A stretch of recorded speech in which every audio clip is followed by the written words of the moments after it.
Without strength of mind, nothing worthy of accomplishment can be done, and the cultivation of that steadfastness and stability of character, which is commonly called willpower, is one of the foremost duties of man, for its possession is essentially necessary both to his temporal and eternal well-being. Fixedness of purpose is at the root of all successful efforts, whether in things worldly or spiritual, and without it, man cannot be otherwise than wretched and dependent upon others for that support which should be found within himself. The mystery which has been thrown around the subject of cultivation of the will, for those who advertise to sell occult advice on the matter for so many dollars, should be avoided and dispelled, for nothing could be further removed from secrecy and mystery than the practical methods by which alone strength of will can be developed. The true path of will cultivation is only to be found in the common everyday life of the individual, and so obvious and simple is it that the majority, looking for something complicated and mysterious, pass it by unnoticed. A little logical thought will soon convince a man that he cannot be both weak and strong at the same time, that he cannot develop a stronger will while remaining a slave to weak indulgences, and that therefore the direct and only way to that greater strength is to assail and conquer his weaknesses. All the means for that cultivation of the will are already at hand in the mind and life of the individual. They reside in the weak side of his character, by attacking and vanquishing which the necessary strength of will be developed. He who has succeeded in grasping this simple, preliminary truth will perceive that the whole science of will cultivation is embodied in the following 7 rules. 1. Break off bad habits. 2. Form good habits. 3. Give scrupulous attention to the duty of the present moment.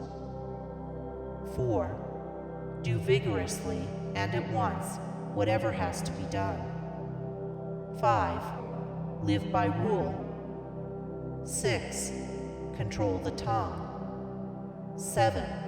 Control the mind. Anyone who earnestly meditates upon and diligently practices the above rules will not fail to develop that purity of purpose and power of will which will enable him to successfully cope with every difficulty and pass triumphantly through every emergency. It will be seen that the first step is the breaking away from bad habits. This is no easy task. It demands the putting forth of great efforts, or a succession of efforts, and it is by such efforts that the will can alone be invigorated and fortified. If one refuses to take the first step, he cannot increase in willpower, for by submitting to a bad habit, because of the immediate pleasure which it affords, one forfeits the right to rule over himself, and is so far a weak slave. He who thus avoids self-discipline and looks about for some occult secrets for gaining willpower at the expenditure of little or no effort on his part is deluding himself and is weakening the willpower which he already possesses. The increased strength of will, which is gained by success in overcoming bad habits, enables one to initiate good habits. For while the conquering of a bad habit requires merely strength of purpose, the forming of a new one necessitates the intelligent direction of purpose. To do this, a man must be mentally active and energetic, and must keep a constant watch upon himself. As a man succeeds in perfecting himself in the second rule, it will not be very difficult for him to observe the third, that of giving scrupulous attention to the duty of the present moment. Thoroughness is a step in the development of the will which cannot be passed over. Slipshod work is an indication of weakness. Perfection should be aimed at, even in the smallest task, by not dividing the mind, but giving the whole attention to each separate task as it presents itself. Singleness of purpose and intense concentration of mind are gradually gained. Two mental powers, which give weight and worth of character and bring repose and joy to their possessor. The fourth rule, that of doing vigorously and at once whatever has to be done, is equally important. Idleness and a strong will cannot go together, and procrastination is a total barrier to the acquisition of purposeful action. Nothing should be put off until another time, not even for a few minutes.